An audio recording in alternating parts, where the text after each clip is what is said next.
All right, so we're back for another installment of the Warheads broadcast. I'm Apocalypto Joe with my partner Roscoe Brown. What's But, up? but we have a special guest today, another Warhead, Aisha. Aisha, you are the girl that I never had, and I wanna get to know you better. Everybody remembers another bad creation. But anyway, we came here to talk about something that has plagued our society for quite some time, and that's the male female sexual double standard. And so I pulled up an article from pubmed.gov, and it deals with the question, what motivates the sexual double standard? More support for males versus female control theory being the operative word. And I'll go ahead and post the link of the article in the description box.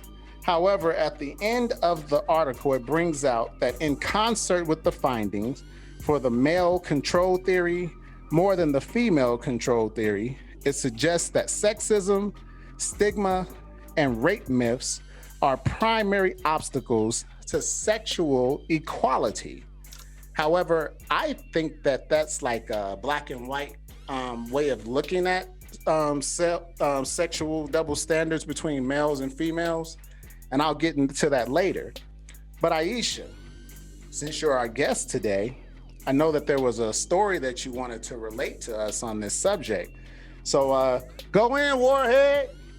Okay, so I wanted to bring up the story about a couple of my homeboys and my daddy.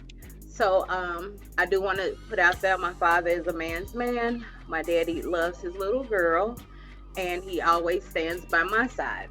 But with this particular subject, we all went to go see my father a while back, and we were sitting on the porch and we were just talking and drinking and yucking it up. And one of my homeboys ended up telling my father that his first sexual experience was when he was 6 years old. Mm. So I'm like, six? And he goes to say that his dad had a plethora of women around all the time, and one of the young ladies decides to perform oral sex on him while he was 8 years old. And of course, I was taken back, but I was so appalled Was at it my 6 or 8? eight. I'm sorry. Okay, okay. Okay. And then so I was so taken back because not only were my homeboys, all excited about him having a sexual encounter at 8, my dad was like giving him attaboys and saying good job, and that's why you know what you know now and things of that nature. And I was like, so you got raped at 8 years old?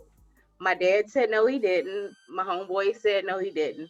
And so I was like, well, daddy, if it was me at 8 years old and one of your homeboys came by and touched me, you'll be in jail now.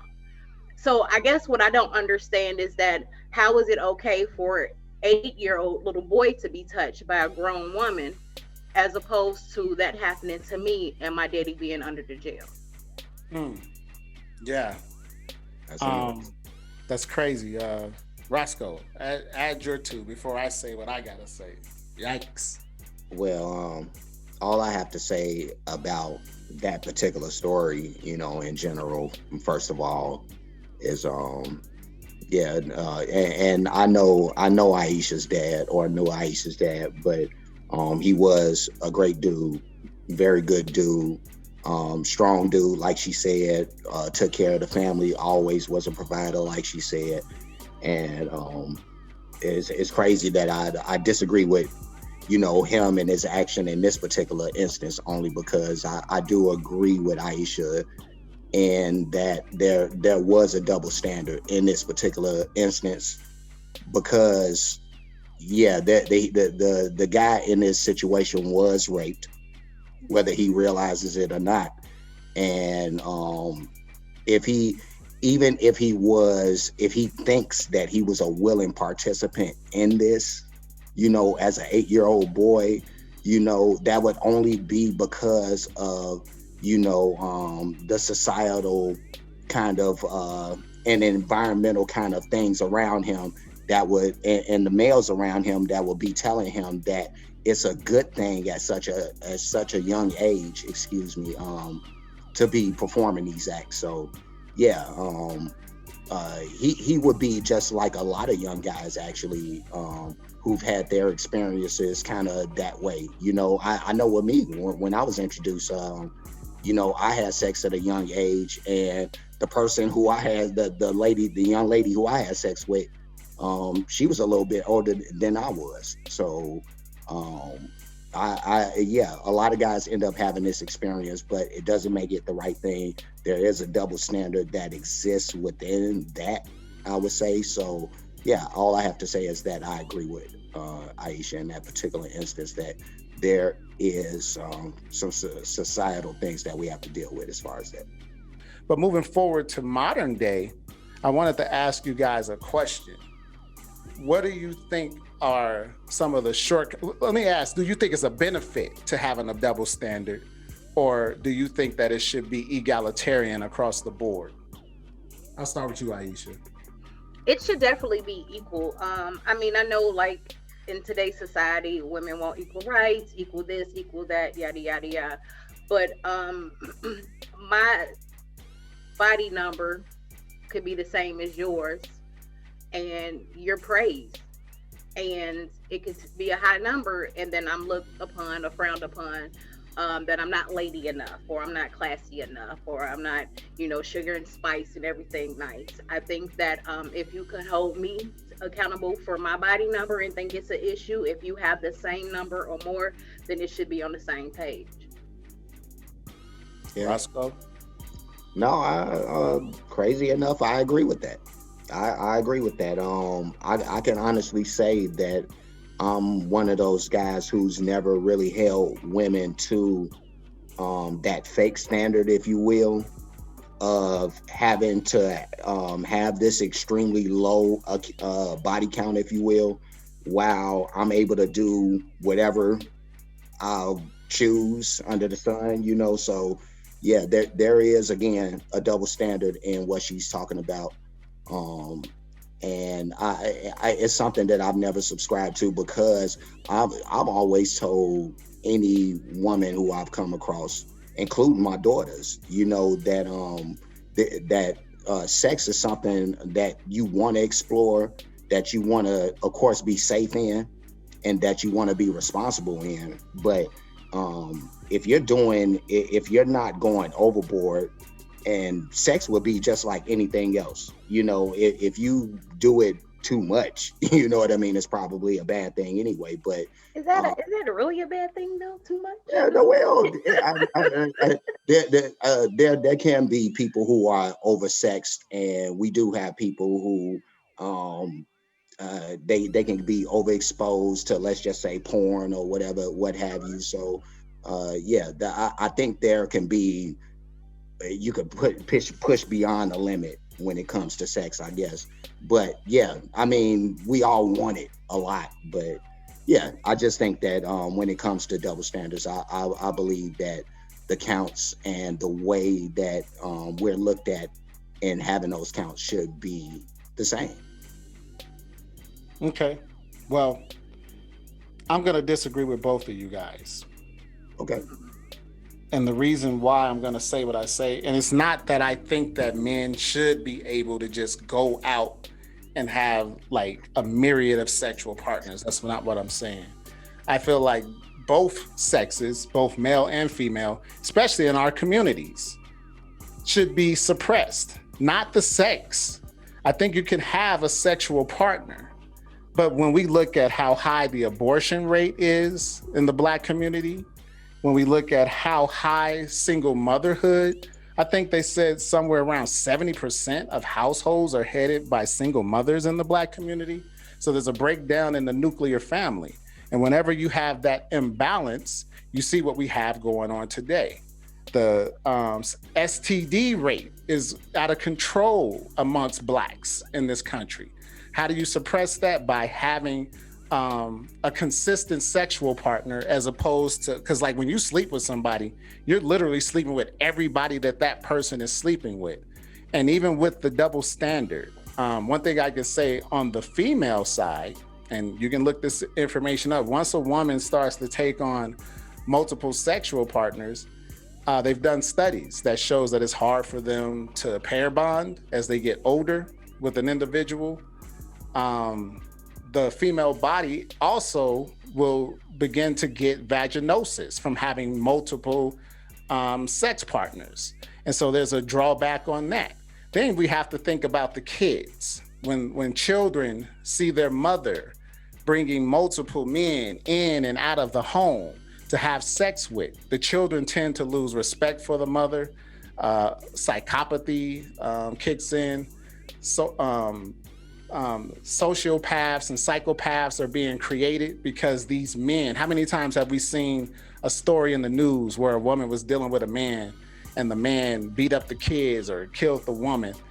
Right. They were dealing with multiple men and somebody got upset.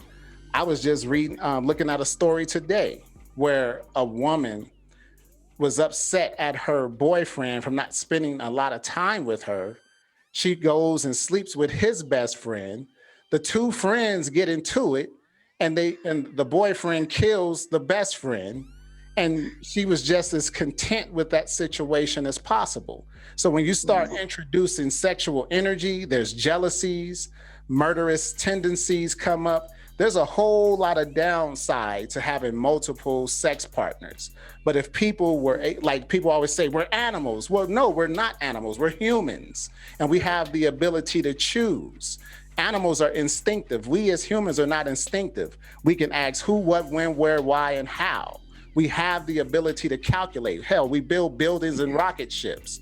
So you can't tell me that we can't make didactic choices in who we choose to lay down with on a consistent basis. But when it comes to this double standard in our community, how do you think we go about fixing this? Because basically, frankly, I think it's off the rails at this point. Do you think that we should be talking to our children? I know the media influences a lot of what we do. But do you think that this needs to be corrected, or is this a situation that we just let go on until we screw ourselves into oblivion? Just a question. Well, let me say something first. I just want to address what you were saying, just in terms of. I just want to stress that, first of all, I agree with what you were saying. My whole thing was about just the responsibility of the whole thing, and really stressing that responsibility. So yeah, everything that you were saying was true, and that introducing multiple partners and introducing all these energies and what have you. So yeah, I just wanted to say that I agree, and my whole thing was about just stressing that in that exploration that I was talking about, that I was stressing responsibility in that. So in that responsibility, you want to make sure that you are taking the time to really learn these people that you're getting involved with. So everything with me is about time.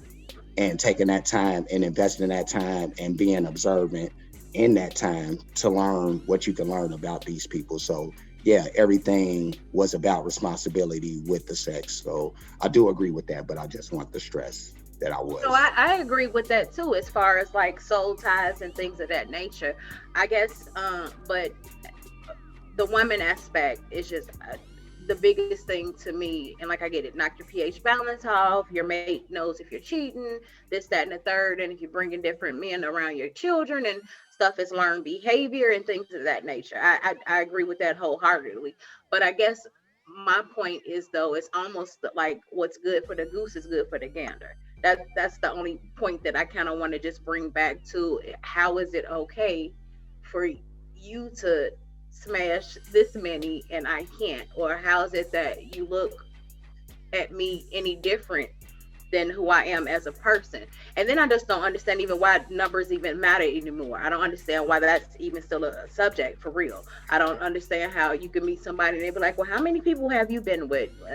Why? You know what I mean? So why are we even still asking that? And then do you feel some type of way if I don't tell you? Because not saying me personally, but my number could be way up there. And then I might really dig you. And I don't want to tell you, because if I tell you that, I guess for most guys, they think 5 or 6 is good for a chick. But what if it's 12 or 13? So does that change? I think a dude is crazy for accent. Well, that's what I'm saying. But on the same token, does that make me less than Aisha, or less than the girl with the big heart that'll do everything for any and everybody? So I just don't understand how, first, that it's still an issue, and two, why not? How come I can't be equal to you? If you just smash 100, I done smashed 100. Let's move right along. As long as we're being safe and we're protecting ourselves, and you know what I mean, and things of that nature, then why should it even be an issue? So I think that we're asking two different questions. Okay. I think like with women, I think you guys can be as sexually free as you want to be. But this is what tends to happen with women. Like before they turn into cat ladies and dog ladies. Let me dig my heels in. before you guys turn into cat ladies and dog ladies, and you've had all the fun under the sun. See, this is what a man is looking at. When a man chooses a woman as his wife, he wants to know that she's been somewhat exclusive. He wants to know that the spirit of the thought is not in her. See, most men have the distinct understanding that before he met the woman that he's with, she's been imprinted by someone years ago. And this man isn't in her life, not consistently, but he still has access to your woman. And this is a man that your woman would have done anything for. However, he didn't want to be with your woman. So she settled. You see what I'm saying? And so once a man sits up here and takes a woman under his wing, under his protection, he wants to know that her fidelity is 100%. He doesn't want to think, well, she might sneak off and be with that dude who she just absolutely loves, who imprinted her years ago. And so when you're walking out in public and you're with your woman and you're buying her things, you're buying her nice clothes and Nike shoes with the satanic symbol on it. Oh no, I'm sorry, that's another show. Buying her nice shoes. Yeah. No, but I can say honestly, I think you're talking about two different things, because you're talking about a guy concerned about whether or not his wife is like how loyal she is, as Right. opposed to how many bodies she's had. But they You know go what I hand mean? in hand. They go hand Well, in hand. not really though, because like me, I honestly think that there are some women that exist who can say that they've lived a life where they've sexually explored, but yet still can find a guy and totally dedicate themselves to that person. You said you said the operative word, some. Yeah, no, that's why. Yeah, I wouldn't dare say like all women possess that power. You know what I mean? Right. But I know that We I know, don't. All of us No. don't. no. Aisha, All of us don't. Aisha, No, you do keep not. it 1,000. We live in a full-blown thought culture right now. Keep it What? 1,000. No. Keep it. No. So I'm going to piggyback. Somehow Aisha's been under a rock. You know. I'm going to piggyback off what you said, Roscoe, and say some, but that's too many to leave lingering out there to roll the dice and gamble. And so a man doesn't want to sit up here and deal with a woman who was most likely imprinted by somebody at a young age, because most women are imprinted when they're in their late teens, early 20s, by somebody who it just didn't work out with. And this person is in and out of their lives. When you see your woman on her DMs and stuff, that dude is hitting her up. You know, he don't want her, but he don't mind having sex with your woman, not my woman. I don't got one, but with your woman. He doesn't mind doing that. And that's where the double standard comes in. When men are looking at a woman to be with her, he wants to know that her fidelity is 100%, that nobody can divide them. You see what I'm saying? No man wants to deal with that. And unfortunately, in this world today, and I have a relative, went through the same thing. He's spending the rest of his life in prison because some other dude was able to come into his relationship who the woman had been dealing with years prior. And my relative had to kill, well, he didn't have to, but he did. He killed Right. the man. You have to. And it happens more often than you think, you know. And so I think chasteness, there's a lot to be said for it. People try to paint you as a prude because you talk about chasteness, but the way we're doing things isn't working. The way that things are isn't working. So maybe we should go back to trying to be chaste, to finding a good mate, a good partner, when we're young, before we explore with all these different things. I can't tell you the number of people I've talked to who said that they wish they would have kept their virginity until they got married and things would have been a whole lot easier. You know, Right. there's something to be said for the spiritual that a lot of these worldly reprobates try to push aside. I don't know. No, I just know that. Well, first of all, I know that we didn't answer like your original question that you asked, as far as like how do we go about fixing something like this? And I Well, was just wondering, like, Aisha, did you have any thoughts about that at all? I mean, I really don't, because the world we live in is so sexual, and I mean, you can try to talk to your kid and be like, "Oh, maybe you should wait until marriage," and da da da da da, da, but they get to see and everything else, and then with anybody, oh, I see that, I like that, I think I want to try that. So, I. I mean, I don't know how to change it. It's getting worse. So, like, I don't know. I'm, I really don't know. I'm going to say this. I remember when we were younger, they used to have those United Negro College Fund commercials, and they would be like, a mind is a terrible thing to waste. I'm going to say this, a mind is a terrible thing. Most recently, Cardi B, she was dancing to one of her songs. I forget which one. It was probably WAP. And her little daughter, Kotor, is walking towards the kitchen. Cardi catches sight of her on the camera and says to stop the music. So this lets you know Cardi B understands her music is toxic. Like Right.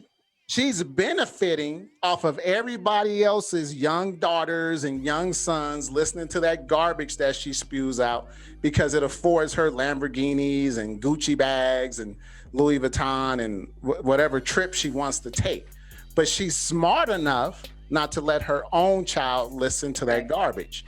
As much as we like to say music and movies don't influence us, they really do. They do. We have to be honest about that. Music to a underdeveloped mind, to an adolescent mind, a prepubescent mind, music, movies, the visual stimulation, it does affect us from an early age. And so we have to kind of get back to a wholesome way of doing things. I remember back in the day, you listen to a love song, the kinky stuff was clandestine. And you didn't really pick up on what the singer was talking about until you were much older. Right. When you were a child, you didn't know what they were talking about in a lot of those older songs until you started listening. But now it's just like wop, wop, wop, and all this other stuff. I'm not against a wop, but I don't think children should have access to that. And when you sit up here and indoctrinate the babies, they grow up with a distorted view of sexuality. It's not a healthy view of sexuality. It's an abundance mindset where I'm just gonna go sleep with everybody. And so the entertainment, the way we talk to one another in front of our children shouldn't be privy. I know when I was younger, I had to step out of the room when adults were talking about adult things, and they made sure that I was not in earshot. Did I hear some of it sometime? Yes. But the adults were trying to protect us for what they knew we weren't emotionally and physically, for that matter, ready for. And so it's just going to take a collective agreement and understanding. But a big part of our issues is that our music and our movies are controlled by people who are not in our communities and couldn't care less what we do and how we destroy ourselves. But that's my take on it. Y'all got anything to add to this? No, I just want to say that both of you all had some very good points, some excellent points on this subject, you know, and yeah, to piggyback off both of you all, first of all, I don't think that there's very few ways that we can find to really fix this issue in the here and now, only because, like Aisha said, times are there's so much focus on the sexual right now, and all we can do is to try to have some type of discipline and curbing these urges, if you will. So For yeah, the just to kids. try to yeah. For the No, kids. it's always about, as Wu-Tang would say, it's always about the kids, Always.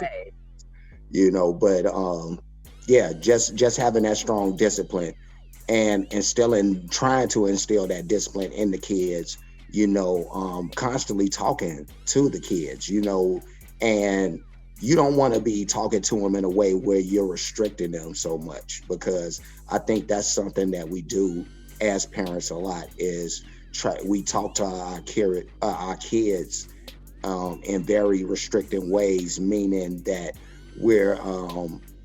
we're trying to tell them they shouldn't, they not to do, and don't do this and don't do that, when we really should. We want them to not do these things that we're talking about, but there is another way to go about expressing that, so you probably want to go about telling your kids that they're going to probably run into these things, and these things are bad things, and that they're going to have to make a decision on their own. You know what I mean? And and exercise the consequences of those decisions, because I always told my kids to kind of use the advice that I've given and my life as a GPS.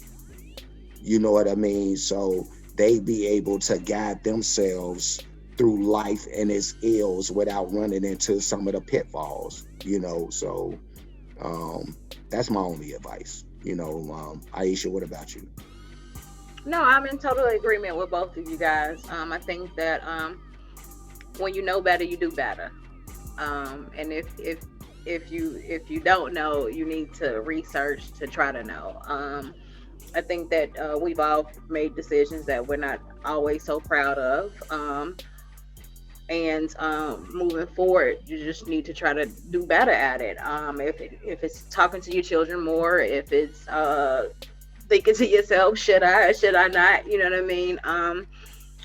But that's about it. I mean, I think you guys touched on really great points. I do want to say though, thank you guys for including me in your conversation. I appreciate you both. Man, that's what's up. Really. Yeah, no, but I just want to say it was cool to have you. I got so much love for you. It's just crazy, even though we go back and forth all the time. Man, don't nobody want to hear you gushing over Yeah. this damn. What's Yeah, wrong with you? and, say He, that for when he the loves camera- me. Y'all know, say but- that for when the camera is off. No, you keep all this in here. Show the love. Show the Right. love. It's Right, going to the right, cutting room floor. At any but rate, I I'm sorry. no, What go were we gonna ahead. say? Go- No, what were we no, gonna say? I was just going to conclude by saying that I just want to thank Aisha again for doing this with us, man. This was big, man, and I look forward to her doing more of these with us. We gonna creep her in some more of these, whether she like it or not. We gonna force her. We're gonna have a camera on her when she sleep. That's not gonna be a cute sight. So not cute. Yeah. At any rate, male, female, sexual double standards. You do your own research, come to your own conclusions, join the discussion on our Warheads page on Facebook. Check us out on YouTube. Like, comment, share, subscribe. Warheads out. Throw up your W, Aisha. Not those funky peace signs. I can't. My hands won't work. Oh my God, those are bad. Oh my God, those are bad.